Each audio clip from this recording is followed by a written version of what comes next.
तो देखो बच्चों, अपना जो यूनिट चल रहा है और ये यूनिट है क्या, hydrogen and it's compounds. Okay, आज हम इस यूनिट में जो टॉपिक डिस्कस करेंगे और ये टॉपिक है हमारा क्या, कंपाउंड्स ऑफ हाइड्रोजन। ओके, तो देखो बच्चों, इस टॉपिक में जो हमें कंपाउंड्स डिस्कस करने हैं और ये कंपाउंड्स होंगे, फर्स्ट इनमें हाइड्राइड्स, सेकेंड नंबर में हम H2O वाटर और थर्ड नंबर में हाइड्रोजन परऑक्साइड। इसका कंप्लीट डिस्कशन करेंगे। ओके, तो फर्स्ट लेंगे हम यहाँ पर हाइड्राइड्स। तो देखो बच्चों, hydrides means binary compounds of hydrogen with other elements are called hydrides. बात समझ गए ना, कि हाइड्रोजन के अदर एलिमेंट्स के साथ बने हुए बाइनरी कंपाउंड्स। बाइनरी कंपाउंड्स का मतलब है कि इसमें केवल दो ही एलिमेंट्स होंगे, एक इनमें से एक तो होगा हाइड्रोजन और दूसरा होगा वो अदर एलिमेंट जिसके साथ हाइड्राइड बन रहा है। जैसे H2O है, तो H2O में हाइड्रोजन और ऑक्सीजन दो एलिमेंट्स हैं। अमोनिया NH3, तो N और H है। तो इस तरह से बाइनरी कंपाउंड्स जो कि हाइड्रोजन अदर एलिमेंट्स के साथ बनाता है, हम उसे ही क्या बोलते हैं, हाइड्राइड्स। इसका जो जनरल फॉर्मूला होगा वो है EHX, जहाँ X है बैलेंसी ऑफ एलिमेंट।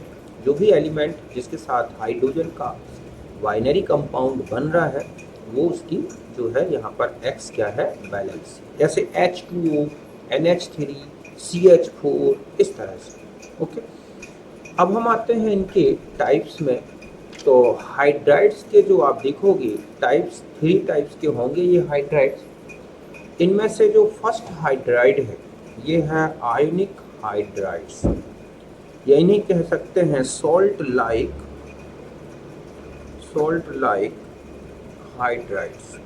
समझ गए बच्चों, सलाइन हाइड्राइड्स, इस तरह से नेम होते हैं। तो आयनिक हाइड्राइड्स मीन्स इनमें जो है आयनिक नेचर होगा और इनमें जो हाइड्रोजन है वो H माइनस के फॉर्म में होगा और बाकी जो एलिमेंट है वो कैटाइन के फॉर्म में होता है। मीन्स ये हैं hydrides of first A group and second A groups are called ionic hydrides, salt like hydrides, या इन्हीं को बोलते हैं सलाइन हाइड्राइड्स।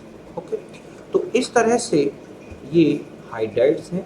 इनमें जो हाइड्रोजन होगा उसका जो ऑक्सीडेशन नंबर होगा वो -1 होगा। मीन्स यहाँ पर अगर हम ये कहें कि ये है फॉर्मूला हाइड्राइड्स का, तो यहाँ -1 है, यहाँ -1, यहाँ प्लस और यहाँ पर +2। तो जैसे EH है, फर्स्ट A ग्रुप का जो हाइड्राइड का फॉर्मूला होगा वो है EH, LiH, NaH, KH, RBH, CSH, है ना। सेकेंड ग्रुप के जो हाइड्राइड्स हैं वो हैं EH2, CaH2, SRH2, BaH2, ठीक है, MgH2। तो इस तरह से ये जो हाइड्राइड्स हैं ये हैं आयनिक नेचर के, इसलिए इनको बोला गया है आयनिक हाइड्राइड। बेरिलियम हाइड्राइड और मैग्नीशियम हाइड्राइड्स में कोवैलेंट नेचर ज़्यादा होता है और ये पॉलीमेरिक फॉर्म में मिलते हैं, मतलब ये डिस्क्रीट मॉलिक्यूलर फॉर्म में नहीं दिखते। अभी हम आगे इनका डिस्कशन करेंगे। BeH2 का स्ट्रक्चर भी दे रखा है, तो ये पॉलीमेरिक में है। बाकी ये जो हाइड्राइड्स हैं फर्स्ट A ग्रुप के और सेकेंड A ग्रुप के, ये जो लिखे हुए हैं ये सब आयनिक नेचर के होते हैं। अगर हम इनकी एक जनरल प्रॉपर्टीज देखें तो सभी वाइट क्रिस्टलाइन सॉलिड होते हैं, सॉल्ट लाइक, है ना। हाई मेल्टिंग बॉइलिंग पॉइंट है क्योंकि ये आयनिक नेचर के हैं, नॉन वॉलेटाइल हैं। ओके, इलेक्ट्रोलिसिस किया जाए इनका तो जो हाइड्रोजन है वो लिबरेट होती है एट एनोड, क्योंकि यहाँ पर H माइनस का ऑक्सीडेशन होता है और वो ऑक्सीडेशन कहाँ पे होगा, एनोड में, क्योंकि यहाँ पर हाइड्रोजन H माइनस के फॉर्म में होता है। तो इस तरह से एनोड में जो है हाइड्रोजन लिबरेट होगी इस तरह से। ये तो हाइड्रोजन जो है H माइनस के फॉर्म में था, हाइड्राइड के फॉर्म में, और इसीलिए एनोड पर हाइड्रोजन गैस लिबरेट होगी और कैथोड पर जो है एल्कली मेटल्स या एल्कलाइन अर्थ मेटल। अगर इनका हाइड्रोलिसिस किया जाए तो हाइड्रोलिसिस में भी हाइड्रोजन जो है लिबरेट होती है, क्योंकि यहाँ पर जो है हाइड्रोजन अगर आप देखोगे तो एक जो हाइड्राइड में हाइड्रोजन है वो माइनस है और वाटर का जो हाइड्रोजन है वो प्लस है। तो इस तरह से यहाँ पर माइनस और प्लस का कॉम्बिनेशन होगा और ये हाइड्रोजन लिबरेट हो जाता है। CaH2 का यूज लैब में हाइड्रोजन के प्रोडक्शन में भी किया जाता है, इसलिए इसको बोला गया है हाइड्रोलिथ। ओके, CH2 को क्या बोलते हैं? हाइड्रोलिथ। तो इस तरह से हाइड्रोलिसिस होगा तो हाइड्रोजन लिबरेट होगी, इलेक्ट्रोलिसिस होगा तो एनोड पर हाइड्रोजन लिबरेट होती है। अब आता है इनकी स्टेबिलिटी। तो जितना बड़ा, ठीक है, जो मेटल या नॉन, यहाँ पर अगर हम मेटल की बात करें, एल्केलाइन अर्थ मेटल या एल्कली मेटल, तो जितने बड़ा साइज का एटम होगा मेटल का, इनके हाइड्राइड की स्टेबिलिटी उतनी ही कम हो जाती है। रीज़न ये होता है कि जो हाइड्रोजन है बहुत ही छोटा एनाइन है, तो छोटा एनाइन छोटा कैटाइन के साथ ही स्टेबल होता है। अगर बड़ा एनाइन है तो फिर बड़ा कैटाइन चाहिए। तो इस तरह से छोटा एनाइन बड़े कैटाइन के साथ अनस्टेबल हो जाता है और यही रीज़न है कि चाहे लिथियम से लेके हम सीजियम हाइड्राइड तक चलें और चाहे बेरिलियम हाइड्राइड से बेरियम हाइड्राइड तक चलें, इनकी जो थर्मल स्टेबिलिटी है वो डिक्रीज होती है। और ये बता दूं कि किसी भी ग्रुप में जब आप हाइड्राइड के बारे में डिस्कस करोगे तो आप देखोगे कि ग्रुप में इनकी जो स्टेबिलिटी है वो हमेशा डिक्रीज होगी और जितना ज़्यादा डिक्रीज होगी उतना ही ज़्यादा अच्छा ये रिड्यूसर होते हैं। तो ये सभी के सभी रिड्यूसर भी हैं। तो इनका रिड्यूसिंग नेचर, और अगर हम इनका रिड्यूसिंग नेचर की बात करें तो रिड्यूसिंग नेचर, ठीक है, inversely proportional to the stability. अगर स्टेबिलिटी कम है तो अच्छा रिड्यूसर होगा। मीन्स अगर हम ये कहें LiH तो इससे अच्छा रिड्यूसर है NaH, है ना, KH, RBH और इस तरह से CSH। तो ये इनका एक रिड्यूसिंग नेचर का भी ऑर्डर बताया जा सकता है।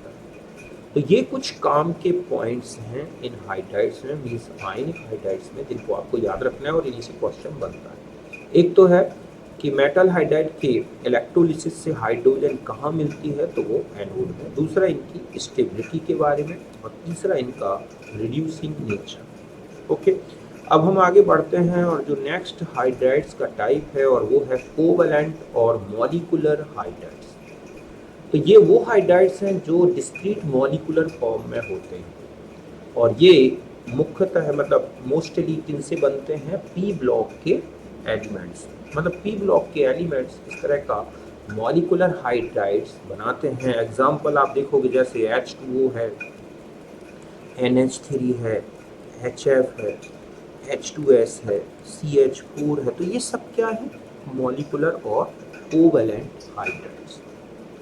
अब इनको भी अलग अलग 3 टाइप्स में डिवाइड किया गया है। एक तो होते हैं इलेक्ट्रॉन डेफिशिएंट हाइड्राइड्स। तो इलेक्ट्रॉन डेफिशिएंट हाइड्राइड्स मतलब ये हैं कि these hydrides have lesser number of electron than that required for complete bonding according to octet rule. मतलब ऐसे हाइड्राइड जिनमें कंप्लीट बॉन्डिंग किसके अनुसार? ऑक्टेट रूल के अनुसार हो। तो जितने इलेक्ट्रॉन जरूरी हैं उससे अगर कम है तो हम इनको बोलते हैं इलेक्ट्रॉन डेफिशिएंट हाइड्राइड्स। बात समझ गए बच्चों कि ये वो हाइड्राइड्स हैं जिनमें 4 बॉन्ड बनने के लिए 8 इलेक्ट्रॉन चाहिए लेकिन उनसे कम है, तो इनको बोला गया है इलेक्ट्रॉन डेफिशिएंट हाइड्राइड्स। जैसे कि बोरॉन में मिलते हैं ये हाइड्राइड्स। बेरिलियम का हाइड्राइड्स, अगर आप बेरिलियम में देखोगे तो यहाँ पर 4 इलेक्ट्रॉन हो रहे हैं, इसमें देखोगे तो इनके पास 6 इलेक्ट्रॉन हो रहे हैं। तो इस तरह से ये इलेक्ट्रॉन डेफिशिएंट है, मीन्स इनके पास ऑक्टेट कंप्लीट करने के लिए 4 या 6 इलेक्ट्रॉन्स की ज़रूरत है और इसलिए लुईस एसिड की तरह भी वर्क करते हैं। मतलब जिनमें इलेक्ट्रॉन डेफिशिएंट हाइड्राइड्स हैं ये एक प्रकार के लुईस एसिड होते हैं क्योंकि ये इलेक्ट्रॉन पेयर एक्सेप्ट कर सकते हैं अपना ऑक्टेट कंप्लीट करने के लिए। ध्यान रखें बेरिलियम, बोरॉन, एल्यूमिनियम, इनके जो हाइड्राइड्स हैं वो इलेक्ट्रॉन डेफिशिएंट होते हैं। नेक्स्ट जो टाइप है वो है इलेक्ट्रॉन प्रिसाइज हाइड्राइड्स, मतलब having required number of electron for bonding according to octet rule. मतलब जितने इलेक्ट्रॉन्स चाहिए अकॉर्डिंग टू ऑक्टेट रूल उतने इलेक्ट्रॉन्स होते हैं इनमें, ठीक है। और ये आते हैं फोर्थ ग्रुप। जितने भी फोर्थ ग्रुप के जो हाइड्राइड्स हैं, चाहे वो CH4 हो, चाहे SiH4 हो, चाहे हाइड्रोकार्बन्स हो, कार्बन को जितने इलेक्ट्रॉन्स या सिलिकॉन को ऑक्टेट कंप्लीट करने के लिए जितने इलेक्ट्रॉन्स चाहिए उतने हैं, और इस तरह से इनका ऑक्टेट कंप्लीट होता है। फोर्थ ग्रुप 4A जो है, ग्रुप के जो एलिमेंट्स हैं वो इस तरह का इलेक्ट्रॉन प्रिसाइज हाइड्राइड बनाते हैं। बात क्लियर है। फिर होते हैं इलेक्ट्रॉन रिच हाइड्राइड्स। ये वो हाइड्राइड्स हैं, ठीक है, जिनमें बॉन्डिंग के बाद भी एक्स्ट्रा इलेक्ट्रॉन, ठीक है, लोन पेयर के फॉर्म में मिलते हैं, मतलब having excess electron in the form of one or more lone pairs of electron around central atom। इनमें ऑक्टेट तो कंप्लीट हो गई होगा, और इसके अलावा इनमें ऑक्टेट कंप्लीट हो जाने के बाद जो है बॉन्डिंग के बाद इनमें लोन पेयर्स क्या होते हैं, बचे। तो इलेक्ट्रॉन रिच हाइड्राइड जो मेनली वन फॉर्म किए जाते हैं, फिफ्थ ग्रुप जैसे ammonia, sixth group H2O, seventh group HX। तो इस तरह के ये जो हैं इन एलिमेंट्स से बनाए जाते हैं। अमोनिया हो गई, H2O है, हेलोजन एसिड्स हैं, ठीक है। इनका ऑक्टेट कंप्लीट है, और इस ऑक्टेट कंप्लीट करने के लिए ये हाइड्रोजन और लोन पेयर दोनों रखते हैं। ओके, तो ये है कुल मिला के टू टाइप्स के। पहले तो हाइड्राइड्स, एक मॉलिकुलर हो गए, एक हो गए ठीक है, मॉलिकुलर या कोवेलेंट, और एक थे अपने आयनिक। अब जो थर्ड टाइप है ये है मेटालिक और नॉन स्टाइक्योमेट्रिक और इंटरस्टिशियल हाइड्राइड्स। समझ गए बच्चों। नॉन मेटालिक या कहें कि non stoichiometric, sorry metallic, non stoichiometric और इंटरस्टिशियल हाइड्राइड। तो देखो इंटरस्टिशियल तो इसलिए बोला गया है कि ये जो हाइड्रोजन है, इन मतलब जो डी ब्लॉक के एलिमेंट्स हैं, है ना, तो इन डी ब्लॉक के एलिमेंट्स के जो क्रिस्टल होते हैं उनकी जो इंटरस्टिशियल वॉइड्स होती है ना, उनमें हाइड्रोजन एटम्स जो है ऑक्यूपाई रहते हैं, ट्रैप रहते हैं। तो और इनमें बिल्कुल मेटालिक नेचर दिखता है, मतलब ये जो हाइड्राइड्स हैं वो मेटल जैसे ही दिखते हैं, और इनका जो फॉर्मेशन है वो वैलेंसी रूल के अनुसार नहीं होता, मतलब इनका जो कॉम्पोजिशन है जितनी वैलेंसी एलिमेंट की है उस हिसाब से हाइड्रोजन बॉन्डेड नहीं होते, इसलिए इनको नॉन स्टाइक्योमेट्रिक भी बोला गया है। मेटालिक इसलिए क्योंकि इनमें मेटालिक लस्टर होती है, मेटालिक प्रॉपर्टी होती है, और इंटरस्टिशियल इसलिए बोला गया है क्योंकि ये क्रिस्टल, मेटालिक क्रिस्टल में जो इंटरस्टिशियल वॉइड्स होती हैं उनमें हाइड्रोजन एटम्स को रखते हैं। तो देखो ये लिखे हैं कि hydrides of group 3, 4, 5 D block में and F block elements and group 6 only CRH form metallic hydride। मतलब है पीरियोडिक टेबल में जो ट्रांजिशन एलिमेंट्स आते हैं उनमें से ग्रुप नंबर जो है 3, 4, 5 और F ब्लॉक, इनमें हाइड्राइड्स इस तरह के बनते हैं। इसके अलावा ग्रुप 6 में केवल क्रोमियम एक बनाता है और वो है CRH। तो ये सब मेटालिक हाइड्राइड्स कहलाते हैं। ग्रुप नंबर 7, 8, 9 जो एलिमेंट्स हैं डी ब्लॉक में, ये हाइड्राइड्स नहीं बनाते, इनको बोला गया है, तो इन ग्रुप्स को बोला गया 7, 8, 9 को बोला गया है हाइड्राइड गैप। ये इसलिए नहीं बनाते बच्चों क्योंकि इनके इंटरस्टिशियल वाइड्स में हाइड्रोजन सही ढंग से फिट नहीं हो पाता। बाकी जो है इनमें इजी हाइड्राइड्स इस तरह से बनते हैं। एक तो यही ध्यान रखना है हाइड्राइड गैप में कौन कौन से ग्रुप्स आते हैं। तो ये ग्रुप्स हैं कौन कौन से, 7, 8 और 9। ये जो ग्रुप्स के एलिमेंट्स हैं ये इस तरह का इंटरस्टिशियल हाइड्राइड नहीं बनाते, इसलिए इसको बोला गया है हाइड्राइड गैप।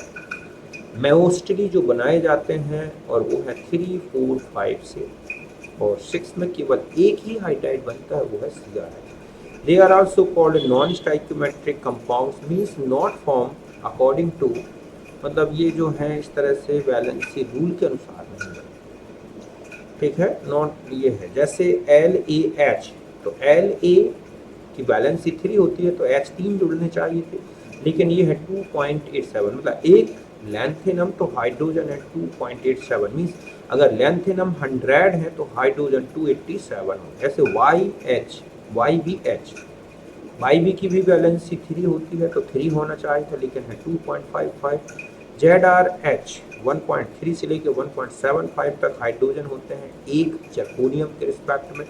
VH एक वैलेंसी अगर मानते तो VH ही होना था, लेकिन V एक 1 है और H है 0.56। तो इस तरह से इनका जो फॉर्मेशन है वो वैलेंसी रूल के अनुसार नहीं है, ठीक है। नॉन स्टाइक्योमेट्रिक डू नॉट, ठीक है, फॉलो वैलेंसी रूल, बल्कि हम इसको कह सकते हैं इस तरह से, मीन्स डू नॉट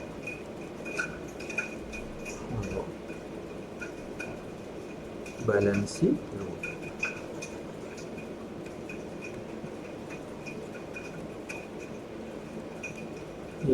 ये उनमें जितना जो जिसकी बैलेंसी है, जिस हिसाब से एटम्स बॉन्डेड होने थे, मतलब इनका जो कॉम्पोजिशन है वो बैलेंसी रूल के अनुसार नहीं है।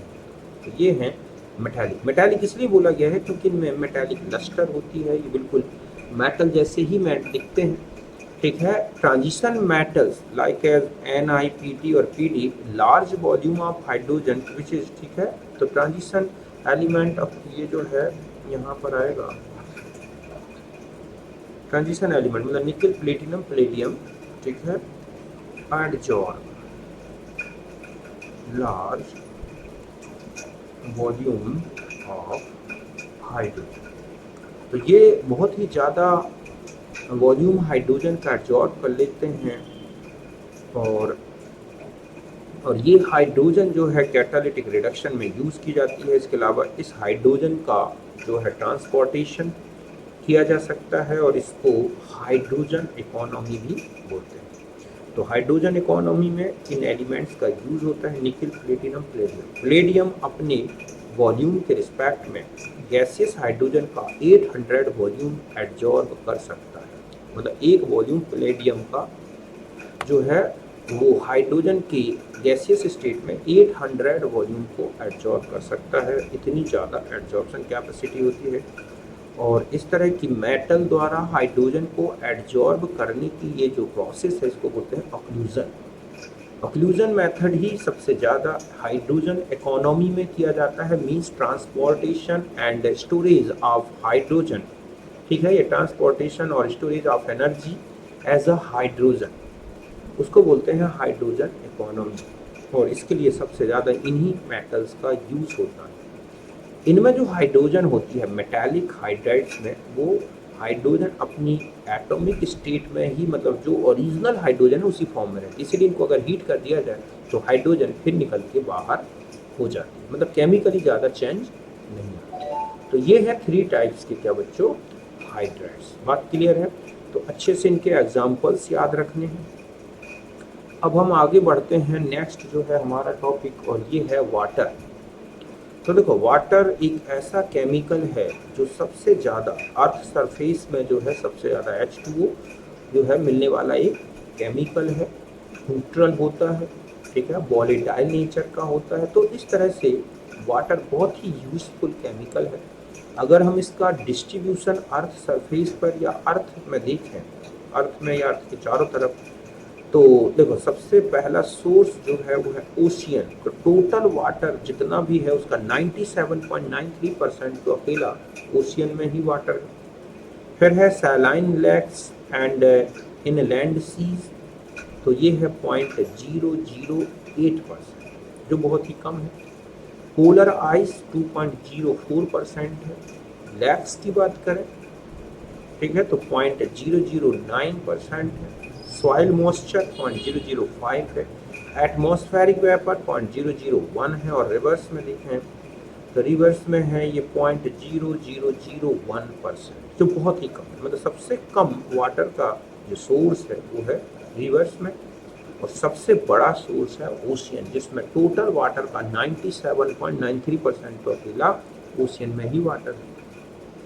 इसके बाद हम आ जाते हैं स्ट्रक्चर्स ऑफ वाटर। तो देखो इसकी अलग अलग 3 स्टेट्स में स्ट्रक्चर्स दिए गए हैं। गैसियस फेज में बात करें, वेपर फेज में बात करें, तो वाटर डिस्क्रीट मॉलिकुलर फॉर्म में मिलता है, और ये है H2O जो कि बैंड शेप होता है, sp3 हाइब्रिडाइजेशन होता है, और इस तरह से इसका जो बॉन्ड एंगल है वो 109.4 डिग्री 5 डिग्री का होता है। तो ये इनका डिस्क्रीट स्टेट। ठीक है, लिक्विड फेज की बात करें तो लिक्विड स्टेट में जो वाटर है, ठीक है, वो टेट्राहाइड्रल फॉर्म में मिलता है, और एक वाटर मॉलिक्यूल 4 वाटर मॉलिक्यूल से सराउंडेड इस तरह से रहता है। मतलब कुल मिला के एक वाटर मॉलिक्यूल से 4 वाटर मॉलिक्यूल हाइड्रोजन बॉन्डेड रहते हैं, 2 हाइड्रोजन के थ्रू और 2 ऑक्सीजन के थ्रू हाइड्रोजन बॉन्ड बनाता है वाटर। समझ गए ना? मतलब एक वाटर का जो मॉलिक्यूल आप देख रहे हैं ये वाटर का मॉलिक्यूल दो हाइड्रोजन बॉन्ड दो अदर वाटर मॉलिक्यूल से लोन पेयर के थ्रू, और दो जो हाइड्रोजन बॉन्ड्स हैं वो अपने H बॉन्ड के H से थ्रू बनाता है। और इस तरह से each molecule surrounded by 4 other H2O molecule. ये लिखा each water molecule hydrogen bonded with other 4 H2O molecule. तो इस तरह से ये टेट्राहाइड्रल फॉर्म दिखता है। इसमें जो एक H2O से दूसरे H2O के बीच का जो डिस्टेंस है वो है 177 पिकोमीटर, और OH जो है बॉन्ड की लेंथ जो है ये है 95.7, मतलब हाइड्रोजन बॉन्ड जो दिख रहा है उसकी लेंथ है 177 पिकोमीटर, जो नॉर्मल OH बॉन्ड से काफ़ी ज़्यादा है। तो इस तरह से ध्यान रखना है कि लिक्विड फेज में each water molecule surrounded by 4 other H2O molecules, ठीक है, और इनके बीच का डिस्टेंस है 177 पिकोमीटर। नेक्स्ट आता है सॉलिड फेज में। तो ध्यान रखें कि सॉलिड फेज में भी each H2O molecule tetrahedrally surrounded by 4 other H2O molecule at distance 276 picometer having open cage like structure. देखो अगर आप यहाँ देखें तो एक H2O का दूसरे H2O के बीच का जो डिस्टेंस है 177 पिकोमीटर है, जबकि अगर आप इसमें चले जाएं सॉलिड स्टेट में तो यही 276 पिकोमीटर है। इसका मतलब पर यूनिट वॉल्यूम में अगर हम लिक्विड स्टेट में देखें तो ज़्यादा H2O मॉलिक्यूल होंगे, और सॉलिड स्टेट के पर यूनिट वॉल्यूम में देखें तो कम मॉलिक्यूल होंगे। तो ऐसे में क्या होगा कि जो आइस है उसकी डेंसिटी जो है ना सॉलिड स्टेट में, वो लिक्विड वाटर की डेंसिटी से कम हो जाती है। अभी हम देखेंगे। तो इस तरह से यहाँ पर, और यही रीज़न है कि जो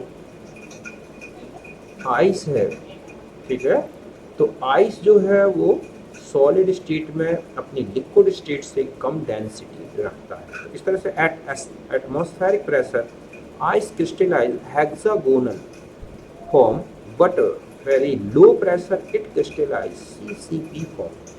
मतलब 1 atm प्रेशर में जो आइस होता है उसका जो क्रिस्टलाइन स्ट्रक्चर है वो है HCP, हेक्सागोनल क्लोज पैकिंग, जबकि बहुत ही लो प्रेशर में है क्यूबिक क्लोज पैकिंग CCP या HCP, हेक्सागोनल, सॉरी ये है FC, face centre close packing. तो इस तरह से ये वेकेंट स्पेस हो जाता है। तो आप समझ गए होंगे कि H2O की लिक्विड स्टेट में पर यूनिट वॉल्यूम में ज़्यादा वाटर मॉलिक्यूल आते हैं, जबकि आइस में कम। और यही रीज़न है कि आइस की डेंसिटी लिक्विड वाटर से कम होती है, और आइस वाटर में क्या करता है, फ्लोट करता है। Density water is maximum at 4 degree centigrade 1 gram per centimetre cube, और 0 डिग्री में अगर देखी जाए तो इसकी डेंसिटी है 0.998 ग्राम per centimetre cube. 4 degree centigrade पर जो 2 इफेक्ट हैं, एक तो थर्मल एक्सपांसन और ब्रेकिंग ऑफ हाइड्रोजन, एक दूसरे को बैलेंस्ड करके रखते हैं, और H2O की डेंसिटी क्या हो जाती है बच्चों, मैक्सिमम हो जाती है। अगर आप 4 डिग्री से ऊपर जाओगे तो थर्मल एक्सपांसन इफेक्टिव हो जाएगा और डेंसिटी फिर कमने लगेगी। 4 डिग्री से नीचे जाएंगे तो H2O क्या हो जाएगा, हाइड्रोजन बॉन्डिंग इफेक्टिव हो जाएगी, तो भी डेंसिटी कम हो जाएगी। तो 4 डिग्री में ये है मैक्सिमम हो जाती है, और वो होती है 1 gram per centimetre cube. Liquid state of water जो है वो ड्यू टू हाइड्रोजन बॉन्डिंग के कारण हाई हीट कैपेसिटी ऑफ, ठीक है, हाई वेपोराइजेशन या heat of vaporisation and heat capacity water responsible for moderation of climate and body temperature. हमारे climate का जो टेम्परेचर है ना तो बहुत ज़्यादा है ना बहुत ही कम है, उसका रीज़न यही है कि वाटर वेपर इस टेम्परेचर को मेंटेन करती है, हमारी बॉडी के टेम्परेचर को वाटर मेंटेन करता है। तो इस तरह से जो है वाटर बहुत ही ज़्यादा हेल्पफुल है एक लाइफ के लिए। तो इस तरह से ये था वाटर की तीनों स्टेट में स्ट्रक्चर। अब हम आ जाते हैं वाटर की कुछ केमिकल प्रॉपर्टीज़ के बारे में। तो जैसे पहला है एम्फोटेरिक नेचर। तो देखो बच्चों, वाटर वैसे तो न्यूट्रल है एक नॉर्मल कंडीशन में, लेकिन अगर आप इसमें देखोगे कि ये दोनों प्रकार का नेचर शो करता है। अगर ये ज़्यादा स्ट्रॉन्ग बेस के साथ मिल जाए तो एसिडिक नेचर आ जाता है। तो जैसे अमोनिया में रखा जाए तो वाटर H लिबरेट करता है और अमोनिया एक्सेप्ट कर लेता है और बनता है NH4OH। तो एक यहाँ पर एसिडिक नेचर है वाटर का। और H2O को अगर हम एसिड में रखें तो यहाँ पर ये HCl के H प्लस को खुद एक्सेप्ट करता है, तो एक बेसिक नेचर शो करने लगता है। तो इस तरह से वाटर में दोनों नेचर हैं, इसको बोलेंगे एम्फोटेरिक नेचर, मीन्स ये एसिडिक नेचर का भी है और बेसिक। और वैसे भी देखो H और OH, H प्लस भी इसके पास है और OH माइनस भी। फिर आते हैं रिडॉक्स रिएक्शन। तो वाटर दोनों की तरह वर्क करता है, ऑक्सीडाइजर भी है, रिड्यूसर भी है। अगर वाटर से ज़्यादा कोई अच्छा रिड्यूसर मिल गया, जैसे कि एल्कली मेटल्स हैं, एल्कलाइन अर्थ मेटल्स हैं, अगर वाटर में रखें तो ये एल्कली मेटल्स तुरंत ऑक्सीडाइज्ड होंगे और वाटर के H प्लस को हाइड्रोजन में रिड्यूस कर देते हैं। मीन्स यहाँ का जो H+1 था और यहाँ क्या हो गया 0। तो इस तरह से H2O के H प्लस को ये रिड्यूस कर देते हैं। तो यहाँ पर H2O एक ऑक्सीडाइजर की तरह वर्क कर रहा है। अगर हम रिड्यूसिंग नेचर देखें तो वाटर का रिड्यूसिंग नेचर मेनली आपको फ्लोरीन के साथ दिखेगा। फ्लोरीन की इलेक्ट्रोनेगेटिविटी ऑक्सीजन से बहुत ज़्यादा है, तो ये वाटर के ऑक्साइड आयन को -2 आयन को O2 में ऑक्सीडाइज कर देता है और इस तरह से HF बनता है। तो फ्लोरीन खुद 0 स्टेट में था और अब यहाँ क्या आ गया -1। तो ये जो इलेक्ट्रॉन लिबरेट हुए फ्लोराइड आयन बनाने के लिए, जो इलेक्ट्रॉन लिबरेट होते हैं वो वाटर के ऑक्सीजन के ऑक्सीडेशन से हो रहे हैं। तो यहाँ पर जो वाटर है एक रिड्यूसर की तरह वर्क कर रहा है। ठीक इसी तरह फोटोसिंथेसिस जो होता है, समझ गए ना आप, तो फोटोसिंथेसिस में भी वाटर एक रिड्यूसर की तरह वर्क करता है। CO2 4+ में है, ठीक है, और यहाँ जाके इसको रिड्यूस करके ग्लूकोज में माइनस स्टेट में ला देता है। तो यहाँ पर भी वाटर एक फोटोसिंथेसिस रिएक्शन में वाटर एक अच्छा रिड्यूसर की तरह वर्क करता है। तो वाटर में ऑक्सीडाइजिंग नेचर भी है और रिड्यूसिंग नेचर भी है, एम्फोटेरिक नेचर भी है। हाइड्रोलिसिस रिएक्शंस ऐसी रिएक्शंस हैं जिसमें वाटर का H प्लस और OH माइनस आइंस ब्रेक हो जाते हैं और वो जो अदर रिएक्टिंग स्पीसीज है उसके आइंस से कंबाइन हो जाते हैं। समझ गए ना, मतलब ऐसी रिएक्शन या कहें कि reaction between ions of water and ions of other reactants is called hydrolysis. जैसे CaC2, तो यहाँ पर Ca+2 है, ये -2 है, वाटर प्लस और माइनस। तो इस तरह से आप देख रहे हैं ये इसके साथ बॉन्डेड हो गया, तो ये एक hydrolysis reaction means H plus और OH का इस तरह से रिएक्शन करना। ठीक इसी तरह से ये +3 है, ये -3, ये प्लस है और ये माइनस है।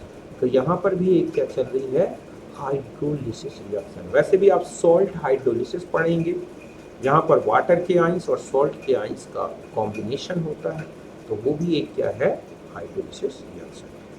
फिर आते हैं हाइड्रेट फॉर्मेशन। तो देखो बच्चों, हाइड्रेट फॉर्मेशन का मतलब है ऐसी रिएक्शंस हैं जिसमें वाटर मॉलिक्यूल H प्लस और OH में ब्रेक नहीं होता, बल्कि पूरा का पूरा H2O ही जुड़ जाता है रिएक्टेंट के साथ। इनमें से एक तो होती है कॉम्प्लेक्स फॉर्मेशन जिसमें H2O एक लिगेंड की तरह वर्क करता है और अपना पूरा एक लोन पेयर देख के ऑक्सीजन के थ्रू सेंट्रल मेटल एटम से बॉन्डेड हो जाता है। इनको बोलते हैं हम, ठीक है, हाइड्रेट कॉम्प्लेक्स। तो ये वो रिएक्शन है जिसमें वाटर मॉलिक्यूल के प्लस माइनस आयन ब्रेक नहीं होते बल्कि पूरा H2O ही जुड़ गया। तो एक तो होते हैं कॉम्प्लेक्स फॉर्मेशन जिसमें वाटर मॉलिक्यूल इस तरह से मेटल आयन के साथ कोऑर्डिनेट हो जाता है, ठीक है, मतलब यहाँ पर ये कहें कि H2O bonded bye coordination bond, ठीक है, विद मेटल आयन। दूसरा है हाइड्रेशन वाली रिएक्शन। तो हाइड्रेशन में ऐसी रिएक्शन में वाटर मॉलिक्यूल जो है वो क्रिस्टल के इंटरस्टिशियल वॉइड्स में क्या हो जाता है, एंटर हो जाता है। जैसे BaCl2 × 2H2, CaCl2 × 2H2, LiCl × 2H2। तो इस तरह की रिएक्शन जिनमें वाटर मॉलिक्यूल क्रिस्टल की जो इंटरस्टिशियल वॉइड्स हैं उनके अंदर फिट हो जाता है और इस तरह से आयन को हाइड्रेटेड करके रखता है। और तीसरे हैं वाटर मॉलिक्यूल और hydrogen bonded, CuSO4, MgSO4, ZnSO4। इनमें जो वाटर मॉलिक्यूल्स हैं इनमें से एक वाटर मॉलिक्यूल SO4 2- के साथ हाइड्रोजन बॉन्डेड रहता है। जैसे CuSO4 × 5H2 तो बनता है CuSO4 होल 4 और SO4 में जो माइनस चार्ज है उसके थ्रू जो वाटर के H हैं वो क्या होते हैं, हाइड्रोजन बॉन्डेड। मतलब SO4 अगर हम देखें तो वो ऐसे है एक OH, ये O माइनस, और यहाँ पर इस तरह से H एटम हाइड्रोजन बॉन्डेड रहते हैं। तो बात क्लियर है। तो इस तरह से ये है वाटर की कुछ इंपॉर्टेंट रिएक्शंस। तो इनमें से ये जो लास्ट की है ना बच्चों, हाइड्रेट फॉर्मेशन, ये बहुत इंपॉर्टेंट है। पूछ लेता है कि कॉपर सल्फेट इंटू 5H2 में कितने वाटर मॉलिक्यूल हाइड्रोजन बॉन्डेड हैं। तो ध्यान रखें CuSO4 5H2, MgSO4 7H2, इनमें एक ही वाटर मॉलिक्यूल हाइड्रोजन बॉन्डेड है। कॉम्प्लेक्स फॉर्मेशन जहाँ लिगेंड की तरफ वर्क कर रहा है। इसमें हाइड्रोलिसिस कैसे पहचाने, जब वाटर का H और OH कंबाइन हो रहा हो किसी से तो आए। ठीक है, हाइड्रोलिसिस है रिडक्शन वाली रिएक्शन, ऑक्सीडेशन वाली रिएक्शन, एम्फोटेरिक नेचर। अब हम आ जाते हैं, नेक्स्ट होता है वाटर का ही टाइप्स हैं, और ये है हार्ड एंड सॉफ्ट वाटर। तो देखो बच्चों, हार्ड एंड सॉफ्ट वाटर, तो ये जो है जो वाटर होता है नॉर्मल, इसकी सोप के साथ एक्शन के बेस पर ये वाटर को 2 टाइप्स में डिवाइड किया गया है, हार्ड एंड सॉफ्ट वाटर। तो देखो इसमें लिखा है कि water which does not produce lather with soap easily is called hard water. मतलब ऐसा वाटर जो कि सोप या डिटर्जेंट के साथ इजीली क्या नहीं बनाता, लेदर नहीं बनाता, तो उसे बोलते हैं क्या, हार्ड वाटर। और जो कि बहुत ही इजीली सोप लेदर बनाता है उसे बोला जाता है सॉफ्ट वाटर। समझ गए ना, water which gives lather with soap easily is called soft water. तो देखो हार्ड वाटर में तो आता है सी वाटर हो गया, रिवर का हो गया, टैप वाटर हो गया, इस तरह से जो भी अर्थ सरफेस में वाटर आपको दिखता है ना, वो सब आएगा हार्ड वाटर। लेकिन सॉफ्ट वाटर की बात करें तो ये है डिस्टिल्ड वाटर हो गया, रेन वाटर हो गया, डीमिनरलाइज्ड वाटर हो गया, जिनमें कोई भी आइंस नहीं होते, total ions, salt free water जो होता है, हम ये कह सकते हैं कि जो सॉल्ट फ्री वाटर है। ठीक है बच्चों, तो वही क्या कहलाएगा, सॉफ्ट। और जिनमें सॉल्ट्स हैं वो सब हैं हार्ड वाटर। अर्थ की सरफेस पर वाटर आती, बहुत सारे सॉल्ट्स इसमें डिजॉल्व हो जाते हैं और इसीलिए वो हार्ड हो। फिर आता है कि कॉज ऑफ हार्डनेस, मतलब कि जो सॉफ्ट वाटर है वो इजीली सोप लेदर बनाता है, हार्ड वाटर क्यों नहीं बनाता। तो कॉज ऑफ हार्डनेस का रीज़न है, it is due to presence of soluble salt of magnesium and calcium 2+, और मेनली ये होते हैं मैग्नीशियम क्लोराइड, मैग्नीशियम सल्फेट और मैग्नीशियम बाइकार्बोनेट। ऐसे कैल्शियम क्लोराइड, कैल्शियम सल्फेट और कैल्शियम बाइकार्बोनेट। अगर ये वाटर में इस तरह से कैल्शियम के सॉल्ट्स हैं तो ये वाटर सॉल्युबल होते हैं और आयोनाइज्ड होकर कैल्शियम और मैग्नीशियम आइंस लिबरेट करते हैं, और यही दो आइन, कैल्शियम आइन और मैग्नीशियम आइंस, यही रिस्पॉन्सिबल हैं हार्डनेस। क्यों? क्योंकि जो सोप होता है तो उसमें एक कार्बोक्सिलेट आइन बनता है, सोप कहलाते हैं, इस तरह से होते हैं RCOONA या RCOO3। समझिए बच्चों, तो ये तो होते हैं सोप, जिनमें जो कार्बन चेन है R जो है वो C15H31 हो सकती है या RC17H35 हो सकती है। इस तरह से पामीटेट, स्टीरेट ग्रुप होते हैं। तो ये बड़ी बड़ी कार्बन चेन होती हैं और इनमें एक कार्बोक्सिलेट ग्रुप होता है। तो ये जो कार्बोक्सिलेट ग्रुप है वो कैल्शियम और मैग्नीशियम आयन के साथ तुरंत जुड़ के और इस तरह से स्कम बना के प्रेसिपिटेट हो जाता है। तो सोप का जो लेदर फॉर्मिंग एजेंट है वो कार्बोक्सिलेट आयन ही होता है। मतलब यहाँ पर जो RCOO है यही एक्चुअली में लेदर फॉर्मिंग एजेंट होता है सोप का। और ये जो फॉर्मिंग मतलब लेदर फॉर्मिंग एजेंट जब कैल्शियम मैग्नीशियम आयन से जुड़ गया और एक स्टेबल सॉल्ट बनता है स्कम की तरह, ये बाहर आ जाता है झाग। और इसीलिए सोप जब तक कि ये कैल्शियम और मैग्नीशियम आयन टोटल फिनिश नहीं हो जाते तब तक इस तरह से सोप का लेदर नहीं बनता। तो ये लिखा है कि because these ions means calcium ion और magnesium ion react with carboxylate ions of soap to form insoluble precipitate called scum। ठीक है, तो there is no lather produce until all of the calcium और मैग्नीशियम आयन आर प्रेसिपिटेट। जब तक कि ये ions एक दूसरे से बिल्कुल हट नहीं जाते वाटर के साथ, वाटर से, तब तक किसी भी प्रकार का कोई सोप लेदर नहीं बनता। ये है हार्डनेस का रीजन। हार्डनेस के कारण सोप बहुत सारा खराब हो जाता है ना, पानी जो है ड्रिंकेबल नहीं रहता। तो हार्डनेस काफ़ी हार्मफुल होती है। इसके अलावा आप देखोगे बॉयलर हैं या जो इंडस्ट्रियल यूज़ होता है तो वहाँ आयरन के ऊपर इनके स्कल्स बनने लगते हैं स्केल्स, तो वो स्केल्स जो है उसकी जो है प्रोडक्टिबिलिटी को ख़त्म कर देते हैं। तो इस तरह से काफ़ी हार्मफुल होता है हार्ड।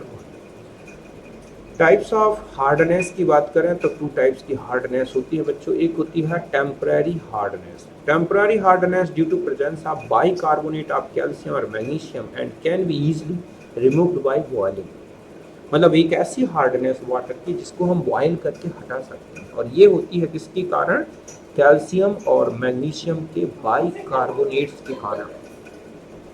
तो कैल्शियम और मैग्नीशियम के बाइकार्बोनेट्स को जब हीट किया जाता है तो कैल्शियम कार्बोनेट, ठीक है, बाइकार्बोनेट कैल्शियम कार्बोनेट में बदल जाता है। मैग्नीशियम हाइड जो बाइकार्बोनेट है वो मैग्नीशियम हाइड्रोक्साइड में मोस्टली चेंज होता है, क्योंकि अगर मैग्नीशियम कार्बोनेट बनता है तो वाटर सॉल्यूबल रहता है।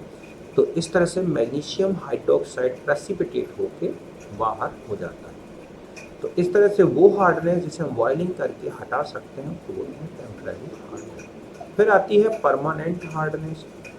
Permanent hardness due to presence of chloride और sulphates of calcium and magnesium ion and can not be removed by boiling. ये वो हार्डनेस है जिसको हम बॉयल करके नहीं हटा सकते। और क्यों? क्योंकि calcium sulphate, magnesium sulphate, calcium chloride, magnesium chloride, ये ऐसे सॉल्ट हैं जिनको आप हीट करोगे तो ये डिकम्पोज नहीं होते, तो हम इसे बॉयल करके नहीं हटा सकते, इसीलिए इनको बोला गया है परमानेंट हार्डनेस।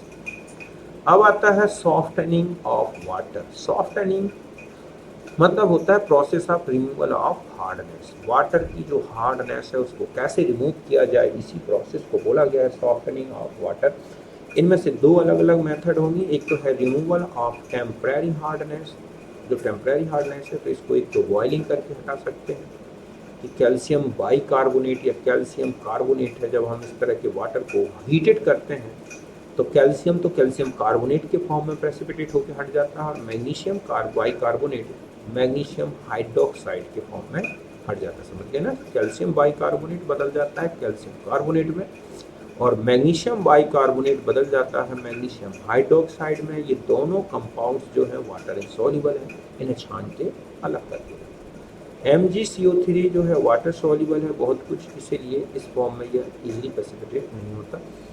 दूसरी मेथड है क्लार्क्स मेथड। क्लार्क्स मेथड में एक calculated amount of calcium hydroxide water में मिक्स कर दी जाती है। तो क्या होता है कि मैग्नीशियम बाइकार्बोनेट कैल्शियम हाइड्रोक्साइड से रिएक्शन करके बना लेता है मैग्नीशियम हाइड्रोक्साइड, जो कि प्रेसिपिटेट होकर बाहर हो जाएगा, और कैल्शियम कार्बोनेट भी बनता है, वो भी प्रेसिपिटेटेड हो जाता है। कैल्शियम बाइकार्बोनेट कैल्शियम हाइड्रोक्साइड के साथ कैल्शियम कार्बोनेट बना के प्रेसिपिटेट हो जाता है। लेकिन ध्यान रखा जा रहा है कि इसमें कैल्शियम हाइड्रोक्साइड बहुत ही लिमिटेड और एक फिक्स अमाउंट में मिलाया जाता है जितना रिक्वायरमेंट है। अगर ज़्यादा मिला दिया कैल्शियम हाइड्रोक्साइड तो फिर एक आर्टिफिशियल हार्डनेस प्रोड्यूस हो जाएगी, क्योंकि वाटर में कैल्शियम आयन फिर बढ़ जाएंगे। हार्डनेस मेनली कैल्शियम और मैग्नीशियम 2+ आयंस के कारण होती है। फिर नेक्स्ट आता है रिमूवल ऑफ परमानेंट हार्डनेस। देखो बच्चों, जो परमानेंट हार्डनेस है वो इतनी इजी नहीं होती रिमूव करना, इसके लिए बड़ी बड़ी मेथड्स यूज होती हैं। तो इनमें से एक मेथड है वॉशिंग सोडा मेथड। तो देखो बच्चों, वॉशिंग सोडा मीन्स Na2CO2। तो कैल्शियम क्लोराइड हो या मैग्नीशियम क्लोराइड हो, कैल्शियम सल्फेट हो या मैग्नीशियम सल्फेट हो, जैसे ही उसमें सोडियम बाइकार्बोनेट मिलाया जाता है तो कैल्शियम कार्बोनेट और मैग्नीशियम कार्बोनेट, इसके अलावा मैग्नीशियम हाइड्रोक्साइड, क्योंकि सोडियम कार्बोनेट को वाटर में डिसॉल्व करेंगे तो NaOH भी बन जाता है। तो इस तरह से magnesium hydroxide, magnesium carbonate, bicarbonate, calcium carbonate इस तरह से प्रेसिपिटेट होकर बाहर निकल जाते हैं। इसको बोलते हैं वॉशिंग सोडा मेथड। ये मेथड टेम्परेरी हार्डनेस के रिमूवल में भी यूज़ की जा सकती है, क्योंकि सोडियम कार्बोनेट जब बाइकार्बोनेट को कार्बोनेट में कन्वर्ट कर देगा तो वो प्रेसिपिटेट होकर हट जाता है। तो ये मेथड दोनों के हार्डनेस के रिमूवल में यूज होती है। फिर आती है कैलगॉन्स मेथड। तो देखो बच्चों, कैलगॉन्स कहलाता है सोडियम हेक्सामेटाफॉस्फेट, ठीक है, या हम इसको ऐसे भी लिख सकते हैं, ये कहीं ऐसे भी लिखा होगा NaPO3 का होल 6। तो कैलगॉन इसका ये साइंटिफिक नेम है, और ये होता है सोडियम मेटाफॉस्फेट, ठीक है, तो सोडियम हेक्सा मेटाफॉस्फेट 6 मोल ले लें। तो ये कैल्शियम और मैग्नीशियम आइंस के साथ कंबाइन होके और एक वाटर सॉल्युबल कॉम्प्लेक्स बनाता है, और ये कॉम्प्लेक्स कैल्शियम और मैग्नीशियम आइंस को वाटर में रिलीज नहीं करता। मीन्स वो वाटर में बने रहेंगे, लेकिन किसी भी प्रकार से वाटर में मिले रहने के बाद भी ये कैल्शियम मैग्नीशियम आइंस को रिलीज नहीं करता और किसी प्रकार की हार्डनेस प्रोड्यूस नहीं होगी। इस तरह से जैसे ही कैल्शियम और मैग्नीशियम आइंस, मतलब हम ये कहें कि ये क्या है, कैल्शियम 2+ या मैग्नीशियम 2+ आइन, तो जैसे ही आप कैल्गोन मिलाओगे तो वो इस तरह का कॉम्प्लेक्स बनता है Na2MPO4 PO3 का होल 6। तो 6 Na में से ये 2 यहाँ यूज हो गए, 4 Na बाहर हो जाते हैं इस तरह से।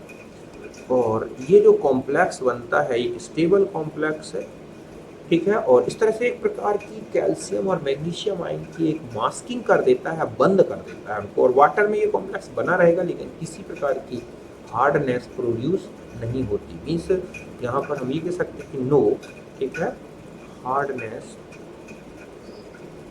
प्रोड्यूस, कि ये बना रहेगा लेकिन कैल्शियम मैग्नीशियम आयन को लिबरेट नहीं करता। इस मेथड का और भी एक नाम है सिक्यूस्ट्रेशन और मास्किंग, और ये मेनली यूज होती है बॉयलर वाटर, क्योंकि वहाँ कहाँ तक इस तरह से कार्बोनेट, सोडियम बाइकार्बोनेट, कार्बोनेट मिलाते रहें तो उसमें सीधा है कैल्गोन मिला दिया जाता है। वाटर में जितने कैल्शियम मैग्नीशियम आइंस हैं उस तरह से कॉम्प्लेक्स बना देते हैं जो वाटर के साथ जरूरत के अनुसार हटा दिए जाते हैं।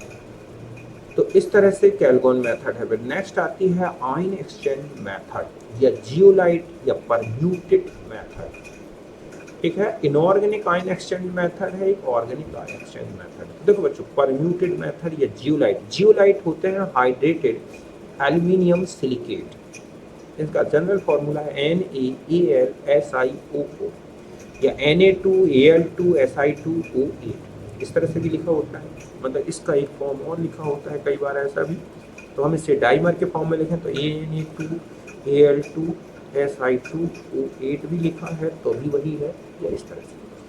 इनमें बहुत ही यूनिक प्रॉपर्टी है कैटाइन एक्सचेंज करना। ये अपने सोडियम आयन की जो है हटा के और उसकी जगह पर कैल्शियम या मैग्नीशियम आयन को एडजॉर्ब कर देते हैं। तो इस तरह से यही लिखा है कि zeolite hydrated aluminium silicate have unique tendency to exchange cation, this property used for removal of hardness of water. तो NaAlSiO4 इसको हम नॉर्मल में NaZ के फॉर्म में लिखें और Z यहाँ पर AlSiO4 1- है। तो अगर ये वाटर जब इससे होके निकलता है, मतलब जियोलाइट में वाटर को पास कराया जाता है, तो जितने भी कैल्शियम और मैग्नीशियम आयन होंगे वो सोडियम आयन से एक्सचेंज होके और इस तरह से वाटर में चले जाते हैं और ये बन जाता है MZ2। तो ये जियोलाइट के साथ फंस गए, समझ गए, और जो सोडियम आयन है वो वाटर में चलेगा। चूंकि सोडियम आयन हो या पोटेशियम, इससे वाटर में हार्डनेस प्रोड्यूस नहीं होती। तो इस तरह से जियोलाइट जैसे ही हार्ड मतलब वाटर इससे होके निकलता है, ये वाटर के कैल्शियम और मैग्नीशियम आयन को अपने सोडियम आयन के थ्रू एक्सचेंज करके हटा देता है, और इस तरह से वाटर अब कैटाइन फ्री हो जाता है, मतलब कैल्शियम और मैग्नीशियम आयन हट जाते हैं और इस तरह से वाटर क्या हो जाता है, सॉफ्ट हो जाता है। तो ये कहलाती है आयन एक्सचेंज मेथड। अब आता है कि अगर जियोलाइट लगातार उसमें से वाटर पास होता रहेगा तो धीरे धीरे जो सोडियम आयंस हैं वो टोटली हट जाएंगे और जो जियोलाइट है वो चार्जलेस, मतलब एक प्रकार से वर्क करना बंद कर देता है, क्योंकि सारे सोडियम आयन एक्सचेंज हो चुके हैं। तब फिर इसको जियोलाइट को दोबारा रीजनरेट किया जाता है, और इसके लिए जियोलाइट, ये लिखा कि zeolite to be exhausted when all the sodium ions are used up, फिर उसका कोई वर्क नहीं रह जाता। तो इसको रिजनरेट करने के लिए जियोलाइट में पानी की सप्लाई बंद करके सोडियम क्लोराइड का एक्वस सॉल्यूशन भेजा जाता है, लगभग 10%। तो इस तरह से फिर से सोडियम आयन हट गए और ये बन जाता है NaZ रीजनरेटेड जियोलाइट। इस जियोलाइट का फिर दोबारा इसी तरह यूज किया जाता है। तो इस तरह से जियोलाइट को बार बार क्या कर दिया जाता है, रीजनरेट करके, और कई बार यूज किया जा सकता है। इस तरह से ये है इनऑर्गेनिक आयन एक्सचेंज मेथड या जियोलाइट मेथड, परम्यूटेड मेथड। तो बात अच्छी तरह समझ गए होंगे। अब नेक्स्ट है सिंथेटिक रेजिन मेथड। सबसे ज़्यादा यूज होने वाली मेथड है ये वाटर से, देखो ये वाली जो मेथड आपने देखी जियोलाइट मेथड, इसमें केवल वाटर के जो हार्ड वाटर है उसके केवल कैल्शियम या मैग्नीशियम आयनीज कैटाइंस का ही रिमूवल हुआ है। एनाइंस, सल्फेट, बाइकार्बोनेट, है ना, क्लोराइड्स, ये वाटर से रिमूव नहीं होते, ये सॉफ्ट वाटर में ही रहेंगे। तो यहाँ पर जो सिंथेटिक रेजिन मेथड है ये ऐसी मेथड है जो कि हार्ड वाटर के जो रिस्पॉन्सिबल कैटाइंस हैं हार्डनेस के, मतलब कैल्शियम, मैग्नीशियम आयन, और उनके जो एनाइंस थे सल्फेट, क्लोराइड एंड बाइकार्बोनेट, उन सब को एक्सचेंज कर देते हैं। मीन्स ये टोटल सॉल्ट को वाटर से हटा देते हैं, और जो वाटर बाहर आता है उसको बोलते हैं डीमिनरलाइज्ड वाटर, जिसमें किसी भी प्रकार के कैटाइंस और एनाइंस नहीं होते, मतलब सॉल्ट के। तो cation exchanger having SO3H group exchange cation of water and A9 exchanger having NH3OH group exchange A9 from water. बात समझ गए ना कि कैटाइन और एनाइन दो प्रकार के एक्सचेंजर यूज होते हैं। ये कॉम्प्लिकेटेड ऑर्गेनिक कंपाउंड्स होते हैं रेजिन की तरह। इनमें एक SO3H ग्रुप होता है जो कि H प्लस जो है इसमें ये वाला, और इसमें जो OH माइनस है। तो H प्लस वाटर के जो हार्डनेस के रिस्पॉन्सिबल मैग्नीशियम और कैल्शियम आइंस है उनको एक्सचेंज करता है H प्लस के थ्रू, और NH3OH माइनस जो ग्रुप है ये वाटर के जो हार्डनेस, मतलब कैल्शियम और मैग्नीशियम के जो क्लोराइड्स हैं, सल्फेट्स हैं, इनको एक्सचेंज करते हैं। और वाटर से दोनों आयन जो हार्डनेस के लिए रिस्पॉन्सिबल थे टोटली हट जाते हैं, और वाटर में H प्लस और उनकी जगह OH आयन मिल जाते हैं। तो इस तरह से H और OH फिर बाद में कंबाइन होके और क्या बना देते हैं, वाटर। और जो वाटर होगा वो टोटल आयंस फ्री होगा, मतलब सॉल्ट बिल्कुल नहीं रह जाता। तो प्योर जो डीमिनरलाइज्ड वाटर है free from all soluble salts obtained in this method. तो इस तरह से ये है। तो ये जो है मतलब ये वाला जो है ये कहलाएगा कैटाइन रेजिन, ओके, और ये कहलाएगा एनाइन रेजिन। और इस तरह से दोनों का वर्क है वाटर के जो सॉल्ट मिले हुए हैं उनके कैटाइन और एनाइन को एब्जॉर्ब करके बिल्कुल हटा दें। इससे भी रीजनरेट किया जाता है। अगर लगातार ये प्रोसेस चलती रहेगी तो जो कैटाइन रीजन है उनमें टोटल H प्लस फिनिश हो जाएंगे, जो एनाइन रीजन है उनमें से टोटल OH फिनिश हो जाएंगे। तो दोबारा H प्लस और OH को लाने के लिए रीजन में क्या कर दिया जाता है, HCl और क्या NaOH का सॉल्यूशन भेजा जाता है। तो इस तरह से ये जो मेटल आयन जुड़े हुए हैं रीजन के साथ कैल्शियम मैग्नीशियम वो हट जाते हैं और उनकी जगह H प्लस आ गए, ऐसे X जुड़ गए वहाँ पर OH आ गया और ये रीजनरेट हो जाते हैं। तो अच्छी तरह समझ लें कि ये था, आपने देखा कैटाइन रीजन, ये कैल्शियम मैग्नीशियम आयन आए और H प्लस हट गए, चूँकि इसकी वैलेंसी -1 है, इनकी +2 है। तो इस तरह से RSO3, ठीक है, O2SM बना, यहाँ से OH माइनस हटा और X आ गया। अब वो X कौन कौन हो सकते हैं, है ना, तो ये हो सकते हैं Cl, SO4, HCO3, इस तरह से ये हट जाते हैं। और इस तरह से फिर दोबारा रीजनरेट करके वाटर को जो है, मतलब जो रीजन है उसे दोबारा मतलब रीजनरेट कर दिया जाता है। Exchange power of cation directly proportional to the size of cation. जितने बड़े बड़े कैटाइंस होंगे उतने जल्दी एक्सचेंज हो जाते हैं और जितने छोटे होंगे उतनी कम एक्सचेंज होगी। ओके, तो ये ध्यान रखना है।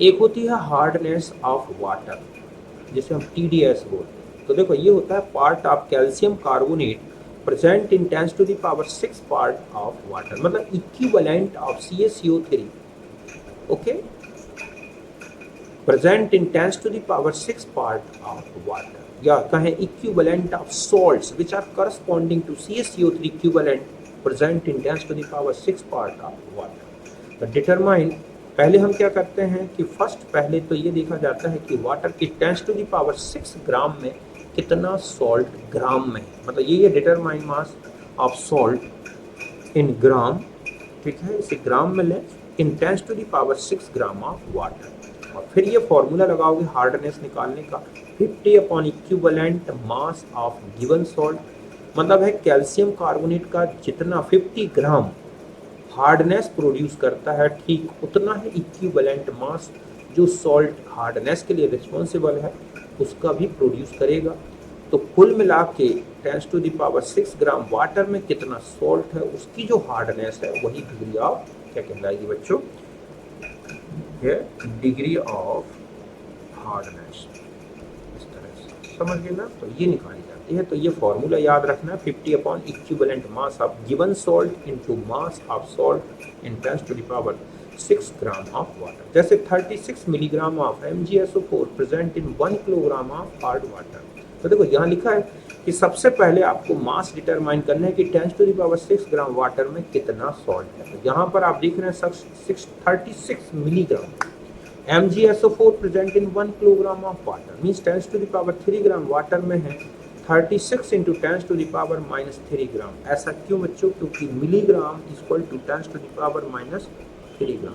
हमें ग्राम को ग्राम में लेना है, मतलब यहाँ लिखा है कि determine the mass of salt in gram present in 10 to the power 6 gram of water. इसलिए मैंने 10 टू द पावर 3 ग्राम मतलब 1 लीटर या 1 किलोग्राम वाटर में जो सॉल्ट है MgSO4, ठीक है, ये MgSO4 वो है 36 इंटू 10 टू द पावर -3 ग्राम। तो 10 टू द पावर 6 में निकला 36 ग्राम। तो इतना 10 to the power 6 gram water में होगा 36 ग्राम। बस हार्डनेस निकाल दें हम इसकी, ये है, ठीक है, डिग्री ऑफ हार्डनेस। तो 50 अपॉन 50 हम यहाँ पर क्या ले रहे हैं, मैग्नीशियम कार्बोनेट, ठीक है। तो हम 50 अपॉन 50 क्यों करेंगे, 2 मिनट को यहाँ मैं इसी को हटा देता हूँ। अभी मैं यहाँ पर ले लेता हूँ CeCO3, ठीक है बच्चों। यहाँ पर हम CaCO3, तो हम यहाँ पर ये लिखेंगे कितने ग्राम क्या है CaCO3। तो इस तरह से इतने ग्राम में, तो हार्डनेस 50 अपॉन, क्योंकि हमारा सॉल्ट जो है वो CaCO3 है, तो equivalent mass of given salt तो हो गया 50 इंटू 36। CaCO3 का इक्विवेलेंट मास होता है कितना बच्चों, 50। इस तरह से 36 ppm ये हो गया हार्डनेस ऑफ वाटर। और देखो 1 litre of water contain 10 milligram CaCl2 and 10 milligram of magnesium chloride. Calculate total hardness. तो हमें क्या करना होगा कि दोनों सॉल्ट की अलग अलग हार्डनेस निकालनी और दोनों को ऐड कर दो। तो देखो 10 टू द पावर 6 ग्राम में कितना सॉल्ट है, तो 10 इंटू 10 टू द पावर -3 ग्राम है 10 टू द पावर 3 ग्राम में, तो 10 टू द पावर 6 में। तो यहाँ पर आपने ये जो है कितना पार्ट, ये तो बता रहा है कि 10 to the power 6 gram water में कितना सॉल्ट है, वो ले लिया 50 अपॉन 1112। तो ये जो है ये है इतनी जो है ये है हार्डनेस ऑफ CaCl2, और ये जो निकाली है मैंने ये है, ठीक है बच्चों, हार्डनेस ऑफ MgCl2। और इस तरह से दोनों की हार्डनेस को ऐड कर दिया तो ये निकलाई टोटल हार्डनेस, TDS जिसको हम बोलते हैं, टोटल सॉल्युबल सॉल्ट जो है वो आया 19.53 ppm। इस तरह से आपको हार्डनेस निकालनी, इंडिविजुअल एक सॉल्ट की है तो निकाल दो। बस ध्यान रखना है पहले आपको सॉल्ट कितने ग्राम वाटर में कितना दे रखा है, तो उसको कन्वर्ट करना है कि 10 to the power 6 gram water में कितना होगा। फिर जो भी सॉल्ट आपने निकाला है जिसकी हार्डनेस निकालनी है उसका इक्विवेलेंट मास लें और इस फॉर्मूले में रख दें, सीधा सीधा सॉल्ट की हार्डनेस आ जाएगी। 2, 3, 4 जितने भी सॉल्ट हैं उन सबकी इंडिविजुअल हार्डनेस निकाल दो और सबको ऐड कर दोगे तो टोटल हार्डनेस आ जाएगी। तो कुल मिला के ये था वाटर के बारे में जो भी मैटर था, वाटर की property, structure, hardness, softness. Okay, तो ये है वाटर के बारे में। अब इसके बाद जो हमारा पार्ट बचा हुआ है वो है केवल हाइड्रोजन परऑक्साइड, उसकी प्रिपरेशन, प्रॉपर्टीज, वॉल्यूम, स्ट्रेंथ, इसके बारे में हम नेक्स्ट डिस्कस करेंगे।